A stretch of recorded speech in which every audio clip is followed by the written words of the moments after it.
E aí, pessoal, tudo certo com vocês? Boa noite. Desculpa se eu parecer meio cansado, é que é a terceira vez que eu tô gravando essa aula, que a gente usa uma ferramenta que chama OBS Studio, né, para gravar as aulas. Aí eu gravei com ela, putz, corrompeu meu vídeo, não consegui recuperar. Fui lá, gravei de novo com outro aplicativo, com Cam Recorder, corrompeu de novo. É a terceira vez que eu tô tentando, então vamos lá. Bom, pelo menos eu acho que eu aprendi como é que dá essa aula já, né? No mínimo. Bom, então, hoje a gente vai começar o nosso conteúdo de geometria espacial. A primeira aula de geometria espacial. Na passada a gente acabou a trigonometria, né? A nossa parte. O Vinícius deve ter acabado as funções trigonométricas com vocês. Ou deve ser a próxima aula já, que está acabando o nosso estudo. E a geometria espacial ela nada mais é do que as noções que a gente tinha de geometria plana, mas agora com uma terceira dimensão. Tanto que de fórmula, de conteúdo de geometria espacial, menos é pouco, é mais macetezinho, uma fórmula ou outra nova, que o grosso do conhecimento vocês precisam da geometria plana. Vamos lá, para a aula de hoje, então, eu separei projeção ortogonal, mais uma revisão, né? A gente já chegou a ver isso, senão já fizeram exercícios com isso, mas eu acho importante, que nem cai muito. Poliedros, que é a nossa grande família, né, da geometria espacial. Por exemplo, lembra que a gente fazia aquele quadrinho? A geometria plana, os quadriláteros? Ah, tinha os, não sei, polígonos, aí dentro dos polígonos tinham os polígonos convexos, aí dentro dos polígonos convexos tinham os paralelogramas, dentro dos paralelogramas tinha os losangos e os retângulos e os quadrados, que eram os dois. Então, a nossa família grande, né, da geometria espacial agora são os poliedros. Vamos ver também prismas, paralelepípedo e cubo. Paralelepípedo e cubo estão dentro de prisma, né? Prisma dentro de poliedro. E pirâmide, que é a parte. Aí vai ficar faltando, né, para nossa próxima aula, os cones, os cilindros, as esferas, circunscrições e os sólidos truncados, que também dá para dar em uma só aula só, e a gente fica com a próxima para fazer uma revisão geral de tudo. Projeção ortogonal, então, nada mais é do que a sombra de um objeto num plano, originando uma figura plana. Por exemplo, aqui a gente tem uma pirâmide, né? Vamos ver já já, uma pirâmide de base quadrada. É como se tivesse uma lanterna aqui jogando uma luz nela. E essa luz bate nela e projeta na parede, no plano, uma figura plana, sem dimensões. Mas não são só objetos de 3 dimensões que tem projeção ortogonal. Você pode ter a projeção ortogonal de uma reta, por exemplo. Tem uma reta aqui, a luz está incidindo nela e está aparecendo uma reta aqui. Você pode ter a projeção ortogonal de um ponto. Um ponto aqui no espaço, né? Tá a luz batendo nela e fazendo a projeção desse ponto na parede. É muito importante entender bem o conceito disso, porque isso, nossa, tenho certeza que vai cair exercício no Enem disso, porque já caiu nos outros anos sempre, né? 2013, 2014, 2017, 2013, então, o exercício de projeção ortogonal. Gangorra é um brinquedo que consiste de uma tábua longa e estreita, equilibrada e fixada no seu ponto central, pivô.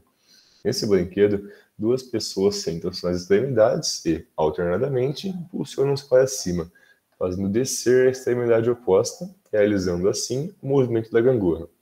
Considere a gangorra representada na figura em que os pontos A e B são equidistantes do pivô. Beleza, A e B equidistantes do pivô. Projeção ortogonal da trajetória dos pontos A e B sobre o plano e o chão da gangorra, quando essa se encontra em movimento, é... Beleza, então ele quer, igual eu falei, a projeção que esse ponto vai fazer no chão, para quem está olhando de cima, né? Como se a projeção estivesse vindo de cima aqui, o Sol, por exemplo, vai fazer nesse chão. Como é que é o movimento da gangorra? É como se fosse um arco assim, né? Ela não desce reta, ela vai fazendo um arquejado. Vamos lá então. Bom, se os dois estão fixos no pivô, não tem como ficar sambando, né? Então essa aqui em zigue-zague a gente já exclui. Essa aqui, bom, a gente acabou de ver ele vai fazendo tipo um arco, né? Ele não desce e sobe reto no mesmo lugar. Então já excluímos essa aqui também.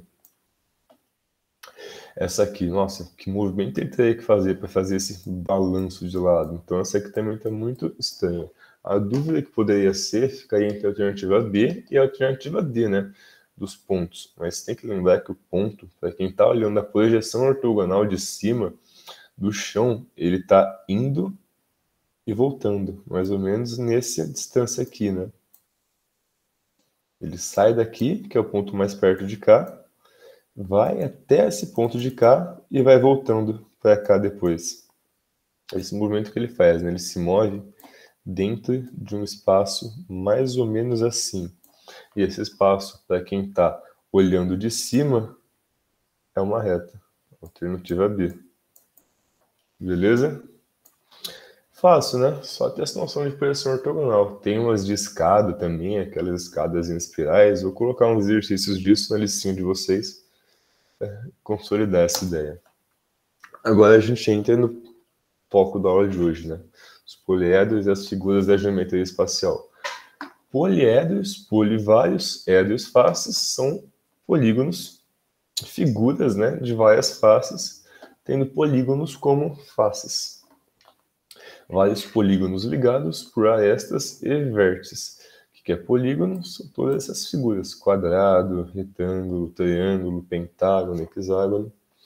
Essas figuras, né, a gente chama, são as faces dos poliedros, onde os poliedros se encontram, onde os polígonos se encontram são as arestas, que são essas barrinhas aqui, e onde 3 ou mais arestas se encontram são os vértices. Por que 3 ou mais? Porque, bom, 2 arestas se encontrando é a própria aresta, né? 2 faces se encontrando é a própria aresta.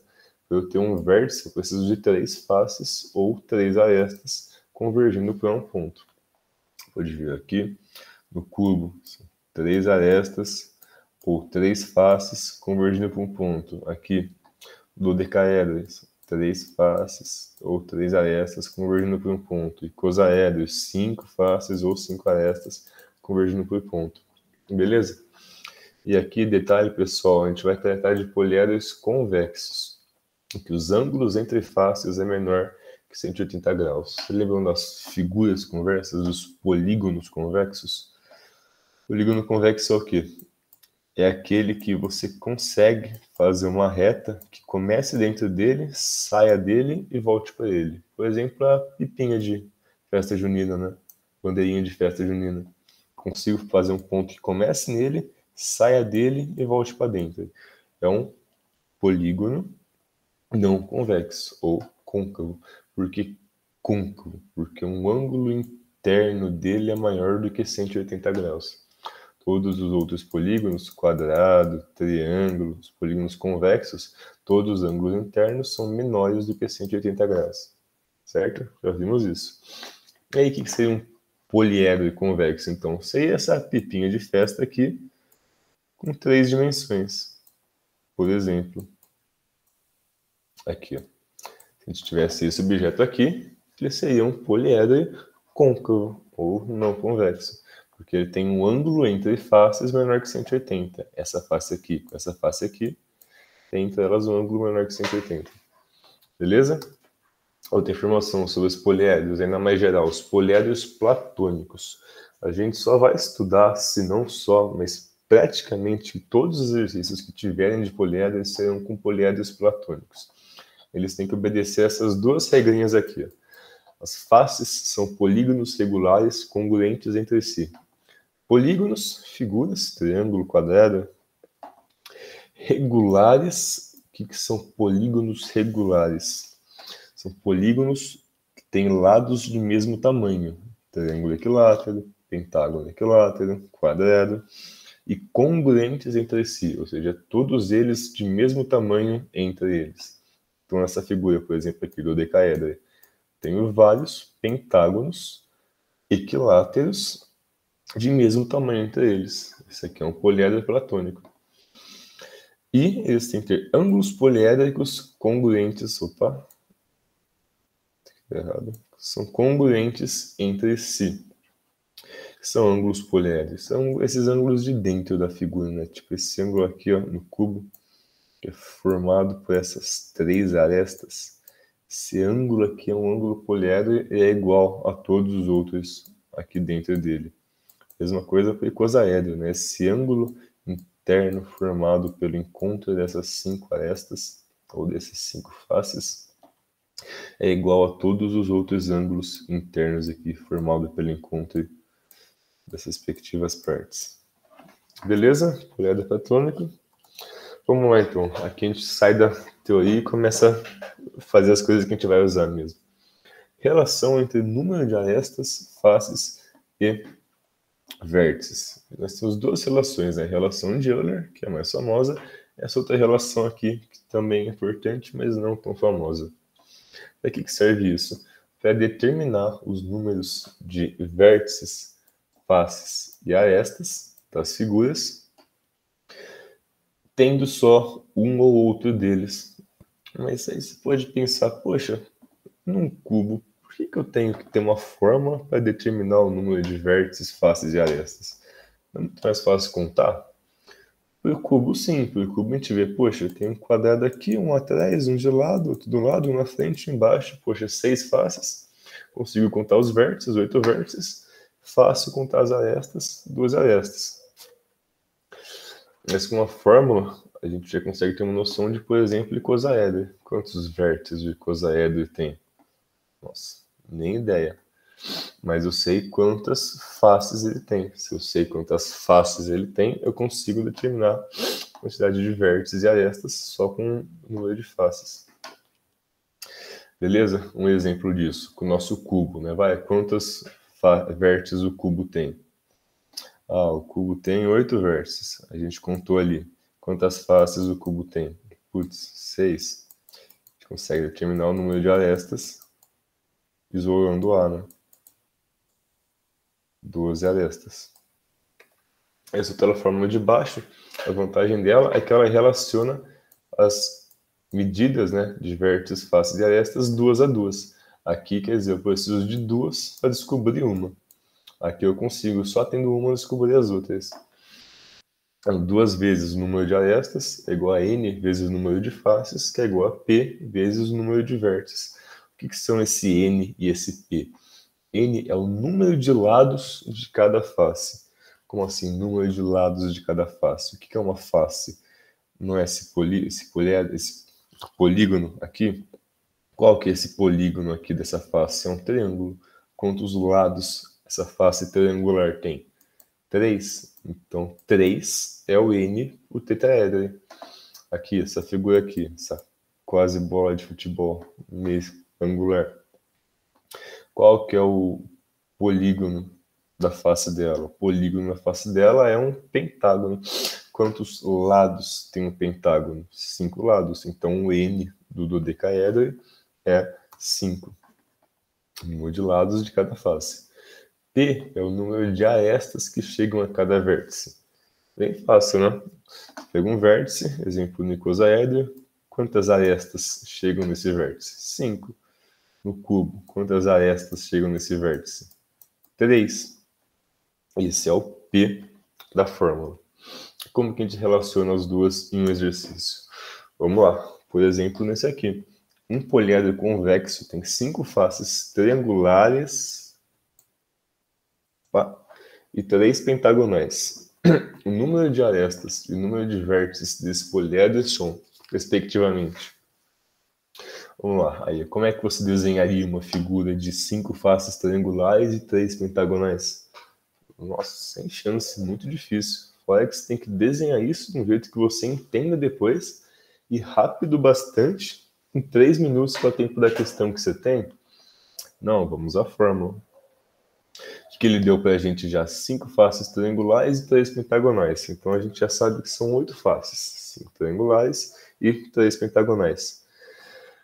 Aí a gente pode relacionar essa quantidade de faces com qualquer outra dessas unidades, né, que a gente tem na fórmula. Eu vou relacionar, por exemplo, com arestas. Quer dizer, 2 vezes aresta é igual a n vezes face. Só que aqui eu tenho faces de quantidades de lados diferentes. Como é que eu faço isso? Só separa, né? Se eu tenho 5 faces triangulares e cada uma delas tem 3 lados, eu coloco aqui 3 lados, que é o N, para 5 faces triangulares. Eu tenho 3 faces, pentagonais.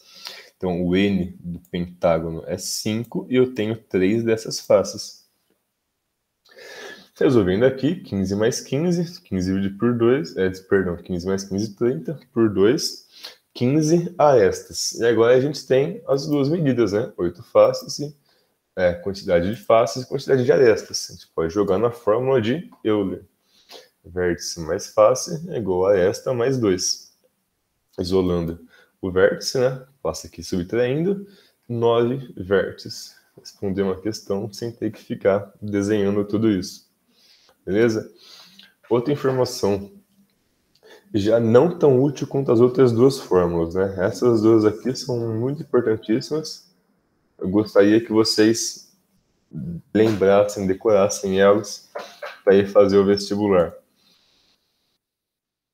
Essa aqui entra naquela história. Talvez caia e bem talvez. Só se tiver com muito espaço na memória que tem mais coisa importante para aprender, mas, bom, vou falar. Que é a soma dos ângulos das faces. Como assim, soma dos ângulos das faces? Bom, essa face aqui é um quadrado, certo? Qual que é a soma dos ângulos dela? Cansamos de ver isso já. O quadrado tem 4 ângulos de 90 graus. 4 vezes 90 é 360. Então, a soma dos ângulos do quadrado é 360. Se eu fizesse isso com todos os quadrados dessa figura, eu ia ter o quê? 6 vezes, porque eu tenho 6 quadrados, 360. Essa é a soma dos ângulos das faces. E essa fórmula calcula justamente isso, utilizando o vértice. Quantos vértices eu tenho nessa figura? 8 vértices, né? 4 aqui em cima e 4 aqui embaixo. 8 vértices. Se eu jogasse o 8 aqui, 8 menos 2, 6, que foi a mesma coisa que a gente fez, né? Cada um com 360 vezes 6. Pensando assim, parece uma fórmula até meio inútil, né? Parece que pode ser só contar. Mas ela acaba entrando quando, por exemplo, ele te dá a soma dos ângulos. Como se ele falasse, a soma dos ângulos das faces é 2.000 graus.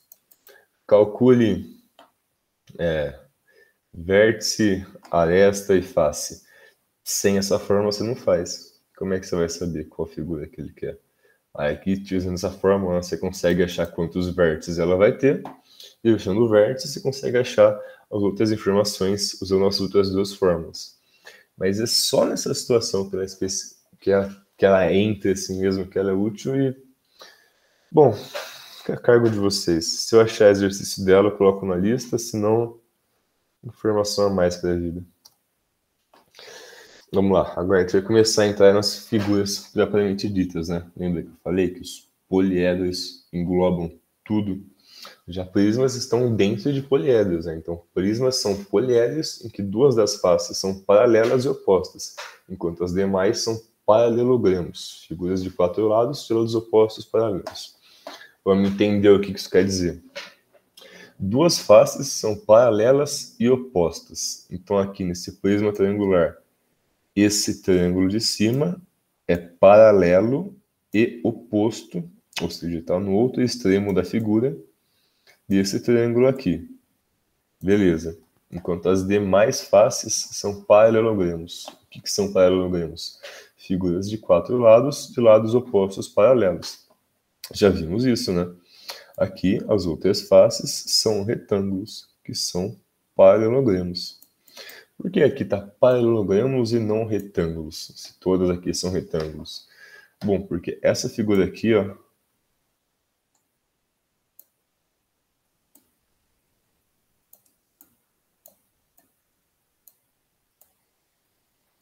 nossa, o desenho ficou porco, né? Deixa eu fazer de novo, vai. Ai. Aqui, ó. Se eu tivesse uma figura assim, meio caidinha, entendeu? Como se tivesse deitado isso aqui, ela é um prisma. Por quê?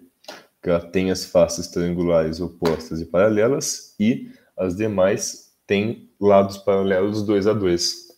Qual que é a grande diferença dessa mais caidinha assim para essa aqui bonitinha? A única diferença é a altura, porque a altura dessa vai coincidir com a aresta lateral. Enquanto que a altura dessa figura aqui, a altura, lembra? O ponto mais alto até fazer 90 graus com o chão, a altura que estaria de fora dela, né? Que é a mesma ideia de quando a gente quer calcular a altura dos paralelogramos, né? A altura não é isso aqui. A altura é essa de fora aqui. Lembra? Fizemos bastante disso já. Voltando. Os elementos dos prismas, então, são a base. Tem duas bases, né? Uma base em cima, uma base embaixo. As faces laterais. Face lateral. Aresta lateral. Aresta da base. E altura. Beleza? Tudo bem indutivo. E agora, colocando um pouquinho de fórmula. Propriedades dos prismas. Área lateral é o perímetro da base vezes a altura. Chique, né? Essa fórmula, perímetro da base vezes a altura. Mas o que ela quer dizer pra gente de verdade? Como é que se faria a área lateral dessa figura, sem nunca ter visto fórmula nenhuma? Você ia pensar, bom, a área lateral deve ser a toda a área, né? A soma das áreas dos lados. Então, esse triângulo aqui é uma base, esse triângulo outro é a base, deve ser a área do resto. Como eu faço a área do resto? Bom, a área do resto deve ser essa medida aqui, que eu vou chamar de A, por essa medida aqui, que eu vou chamar de H, que é a altura. Então, se eu multiplicaria A por H, daria A, sei lá, AH, e 3 faces, multiplicaria por 3, né? Então, ficaria A vezes H vezes as 3 faces que ele tem. Essa seria a área lateral. E a fórmula? Como é que a gente faz usando a fórmula isso? A área lateral vai ser igual ao perímetro da base. Quanto que é o perímetro da base? O perímetro da base é o contorno da base, né? Se aqui os triângulos têm todos o mesmo lado, seria A e A. O perímetro é a soma deles. Então seria 3 vezes A mais A mais A. Vezes a altura, foi o que eu chamei de H. Quer dizer, putz, a mesma coisa. Então, vai estar fórmula chique, falando de perímetro da base, vai contar uma coisa que a gente descobre sozinho, assim, só pensando um pouco, entende? A área total dessa figura, nossa, que difícil, né? Se a área lateral é em volta, a área total deve ser toda a superfície dela. Como é que eu calculo toda a superfície dela? Putz, vai somando a área de cada coisinha dessas aqui, a área lateral, mais 2 vezes a área da base. A gente faria isso indutivamente, sem a fórmula, né? O volume também. Como é que você acha que calcula o volume? Poxa, a área da base vezes a altura. Não é difícil deduzir isso. Quer dizer, não precisa decorar a fórmula, só ver a figura e pensa no que você acha que você tem que fazer. Volume, qual que pode ser a explicação para volume? Vai. Essa área da base aqui, como é que eu calculo a área da base, por exemplo, disso aqui? Poxa, é equilátero. Área de triângulo equilátero, A quadrado, raiz de 3 sobre 4. Tem que lembrar disso. Então, a maior dificuldade aqui é da geometria plana. Vezes a altura, que é como se a gente fosse colocando vários triângulos desse, um em cima do outro, até preencher o volume dele. A gente multiplica pela altura. Já que a gente está falando de volume, né, agora pela primeira vez, provavelmente o pessoal da química ou física já tenha falado disso com vocês, mas atentar para as conversões de unidade, né? Tem essas duas reguinhas, né? Essa reguinha aqui de cima e essa reguinha aqui de baixo. A de cima é mais prática, né? 1 metro cúbico é uma caixa d'água, né? 1 metro de altura por de comprimento por de largura, equivale a 1000 litros. 1 decímetro cúbico, que é uma dessas caixinhas de leite, equivale a 1 litro, e 1 centímetro cúbico equivale a 1 ml. Até aí é fácil, né? Acho que a maior confusão vem quando entra para aqui de baixo. Por exemplo, se eu quiser converter de metro para milímetro, esquece o cúbico, metro para milímetro, poxa, 1 metro equivale a 1000 milímetros, certo? E metro cúbico? Quanto vale 1 metro cúbico? Qual que é o segredo da coisa? O segredo é que você tem que passar tudo pro cubo, entende? Então ficaria 1000 ao cubo milímetros cúbicos. O que é 1000 ao cubo? Bom, 1000 é 10 a terceira, 10 a terceira é 10 a nona. 1 metro cúbico, 10 a nona milímetros cúbicos. Aí, tipo, tá, assim até beleza, fácil, né? Dá para entender isso. Mas ele não vai te dar 1 metro cúbico, ele vai te dar 0,02 metros cúbicos. Ou só 0,02 metros e quer que você faça um volume em milímetro cúbico, que isso aí. Aí tem que pensar. Então, entende bem essa reguinha, vai brincando de converter as coisas, que errar a questão por errar a conversão de unidade é sacanagem, né? Aí não dá, não. O exercício com prisma, vamos lá. Prisma regular, triangular, regular, triangular. Normal, né? Aqueles que a gente usou no exemplo. Tem todas as arestas congruentes. O que é ter todas as arestas? Arestas, isso, congruentes. É ter todas as arestas de mesmo tamanho. E 42 metros quadrados de área lateral. Seu volume vale. Bom, essas questões de geometria espacial, quando possível, é sempre bom desenhar. Aquela que a gente fez antes, para achar a quantidade de arestas, faces e vértices, não tinha como. Mas aqui tem, pô, a gente sabe desenhar um prisma triangular. Aqui, ó. A gente saberia desenhar um prisma pentagonal, saberia desenhar um prisma hexagonal.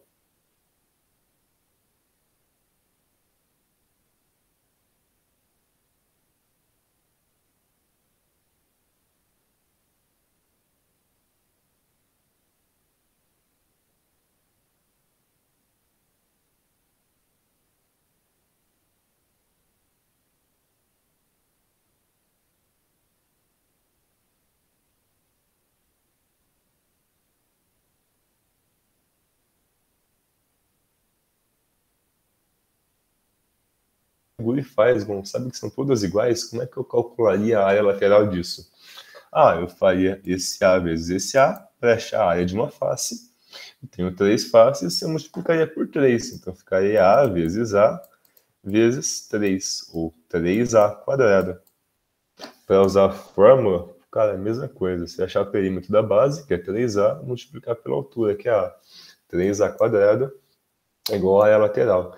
Resolvendo essa equação, A é igual a 4. 4 aqui, 4 metros. Beleza? Agora que eu tenho a aresta, eu consigo calcular o volume. Como que eu calculo o volume? A área da base vezes a altura. A área da base vezes a altura. Qual que é a área da base de um triângulo equilátero de lado A? A quadrado raiz de 3 sobre 4. Essa fórmula tem que estar fresca na cabeça de vocês. Vezes A, que nesse caso é a nossa altura. Resolvendo essa equação, né, substituindo A por 4, o volume é igual a 16 raiz de 3 metros cúbicos. Beleza? Fácil, né? Paralelepípedo, outra figura, nossa, geometria espacial muito famosa. Soma das dimensões A mais B mais C. O que é a soma das dimensões? O que são as dimensões de um paralelepípedo? O que são as dimensões de qualquer coisa? As dimensões de uma pessoa. Como é que você mede uma pessoa? Bom, eu meço uma pessoa por altura, por exemplo. Ah, eu tenho 1,80.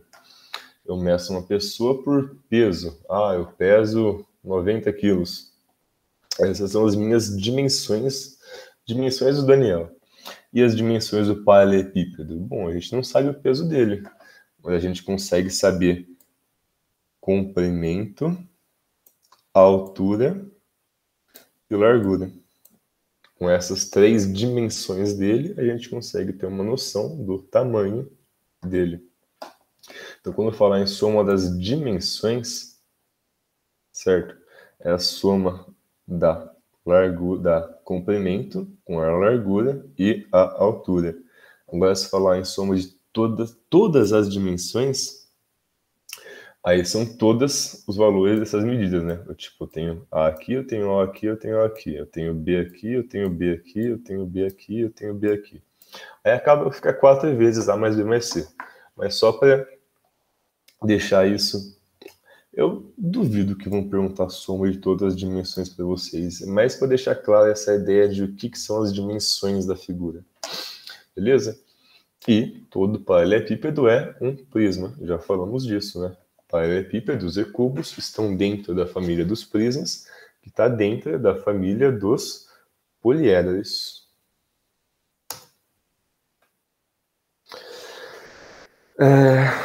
Vamos lá. Propriedades dos paralelepípedos. Mas já falamos, né? Ele é um prisma, então as regras do prisma têm que se aplicar a ele. Qual que é a área total do paralelepípedo? Putz, não precisa de fórmula, não dá para fazer. Só você multiplicando os retângulos das faces e somar todo mundo depois. Mas se quiser uma fórmula, vai, tá aí a fórmula então. 2 vezes A vezes B, para achar essa área aqui, mais A vezes C, para achar essa área aqui, mais B vezes C, para achar essa área aqui. Como eu tenho 2 retângulos desses, né, de cada lado, fica um paralelo ao outro, 2 vezes essa soma. Mas larga a mão de fórmula, olha, figure e pensa. Diagonal do paralelepípedo. Aí é uma informação nova. O que é a diagonal do paralelepípedo? É a diagonal que vai de um vértice ao vértice oposto a ele. Ah, mas quer dizer então que essa aqui não é uma diagonal? Sim, tá certo. É uma diagonal. Tá? Aqui está sendo a diagonal da base dele. Mas a diagonal do paralelepípedo, não. É essa que vai de um vértice ao vértice oposto a ele. Como que eu calculo o valor dela? Diagonal é igual a raiz de A quadrado mais B quadrado mais C quadrado. Vou chamar aqui então aqui de A, aqui de B e aqui de C. As dimensões dele. Ah, não quero decorar essa fórmula. Como que eu faço na raça? Como que você faz na raça isso?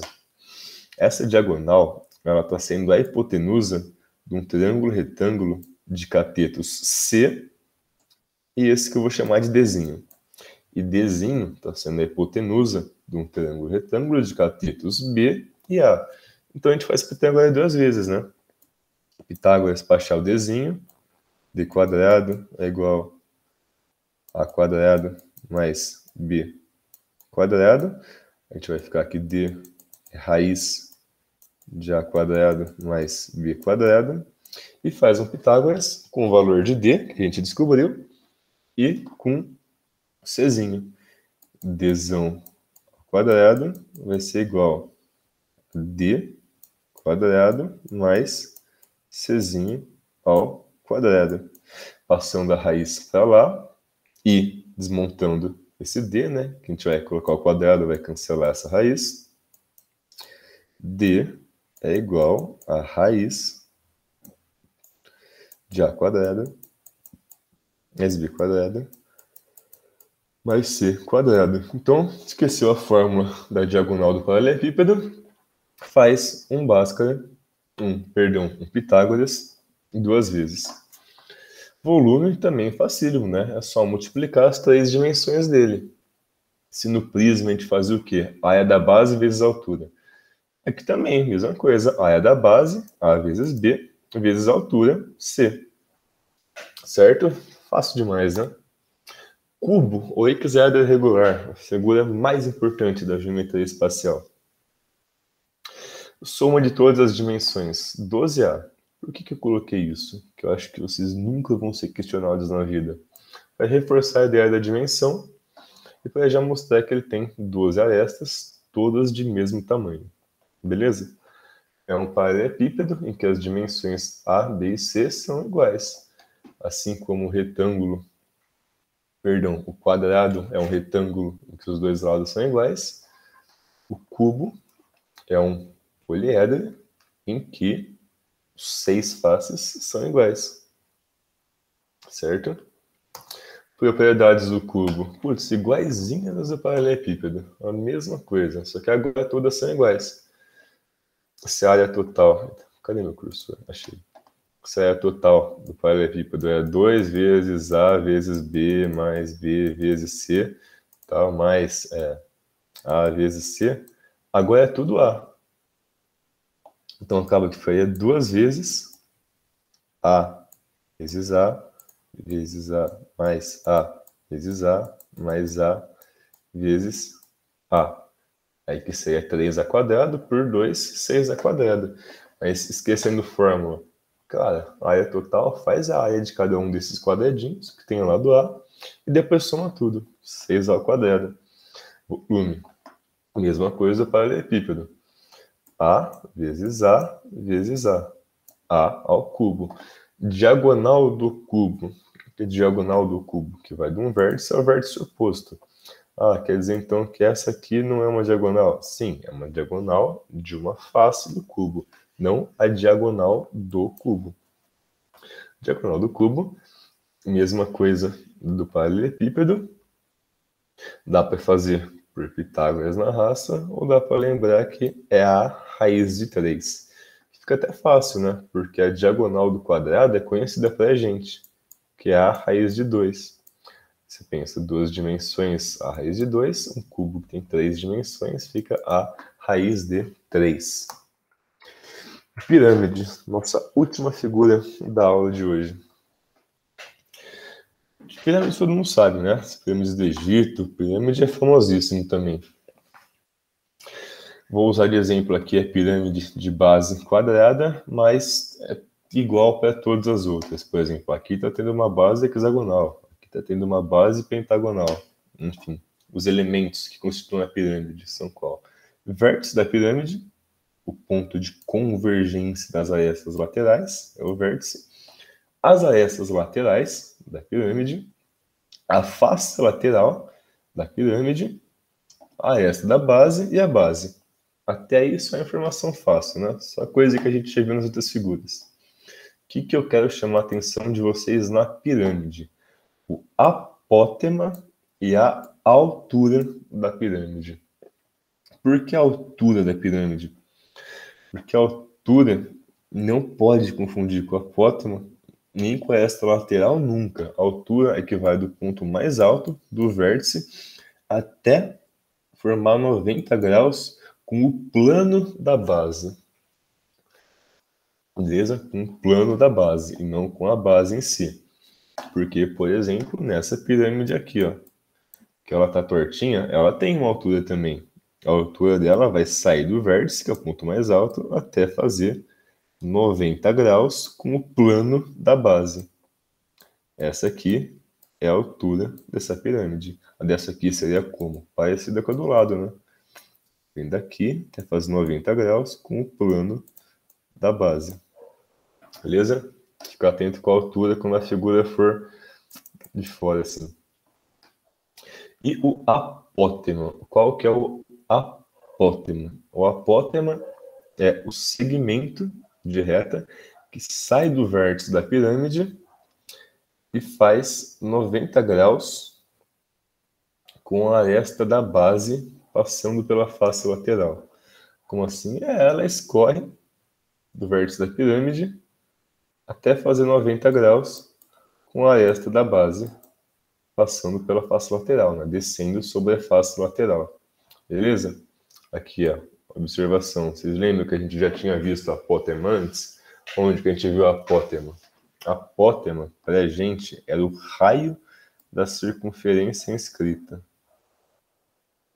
A circunferência inscrita ao quadrado da base. Essa circunferência tem um raio. Esse Rzinho para a gente é o apótema. E agora, o que eu faço? Bom, mesma coisa da diagonal ali, né? Esse aqui é o apótema da pirâmide. Esse aqui é o apótema da circunferência inscrita. Então, se ele pedir a apótema da pirâmide, esse aqui. Se ele pedir a apótema da circunferência inscrita à base da pirâmide, aí esse aqui. Beleza? Propriedades da pirâmide. Para acabar a aula. Coloquei aqui uma tradução para a gente conseguir se entender, né? Área da face. Putz, bem lógico também, né? Como é que se faz a área da face? Bom, a área da face é a área do triângulo que compõe a face. Como que eu calculo a área de triângulo? Por exemplo, base vezes altura dividido por 2. Ou a fórmula de Heron, semiperímetro, mas enfim. Vamos usar a base vezes a altura dividido por 2. Qual que é a base? A base é a aresta da base, L. Qual que é a altura? A altura é o apótema. Vocês concordam aqui? A altura desse triângulo está sendo a apótema? Lembra? Sai do vértice, vai até o lado oposto, faz ângulos 90 graus. A altura é referente ao lado da aresta da base. Então, o apótema vezes a aresta da base, que é nada mais nada menos que a base do triângulo vezes a altura relativa àquele lado, dividido por 2, é a área da face. Se eu quiser a área lateral toda, uau, difícil, hein? A área da face vezes quantas faces tem, ou o perímetro da base vezes a altura de cada triângulo, que no caso é o apótema da pirâmide, dividido por 2. Mas lembra de soma da área de todas as faces, que é mais fácil. A área total, também ridículo, né? É a área lateral mais a área da base, que nesse caso é um quadrado de lado L, mas poderia ser uma base pentagonal, poderia ser uma base hexagonal. E vocês têm que lembrar das fórmulas de área dessas figuras também. Volume é a única informação que eu acho que é novidade, assim, além de ficar atento à altura e ao apótema da pirâmide. Volume é 1/3 de área da base vezes a altura. Vocês lembram que nos prismas, vou desenhar um prisminha aqui. A gente fazia o volume também com a área da base vezes a altura. Deixa eu falar que todo mundo aqui é a área da base vezes a altura, a gente consegue o volume do prisma. Na pirâmide, a gente tem 1/3 de área da base vezes a altura. O que isso quer dizer? Quer dizer que a gente conseguiria fazer 3 pirâmides com a quantidade de massa. Olha isso, a quantidade de massa. Pensa essa figura aqui. Pensa se eu encher ela de água. Ela tem essa base A, que é um triângulo, né, equilátero de lado A, ou seja, a área dessa base é A quadrado, raiz de 3 sobre 4, vezes essa altura. Se eu pegar essa quantidade de água, eu consigo fazer 3 pirâmides com a mesma tamanho de base e o mesmo tamanho de altura. Chique, né? Novidade de informação. Mas ninguém vai perguntar isso, então essa aqui decora mesmo que o volume da pirâmide é 1/3 de área da base vezes a altura. Fechou? Por hoje é isso só, pessoal. Desculpa qualquer desânimo, que eu tô realmente gravando essa aula pela 3ª vez. Aí ficou chatinho já. Bons estudos. Qualquer dúvida, estou à disposição. Vou deixar a lista no drive nosso para vocês. E vamos lá, que tá acabando já, né? Enem tá aí, temos mais 2 aulinhas só. Vamos para cima. Parar aqui a apresentação.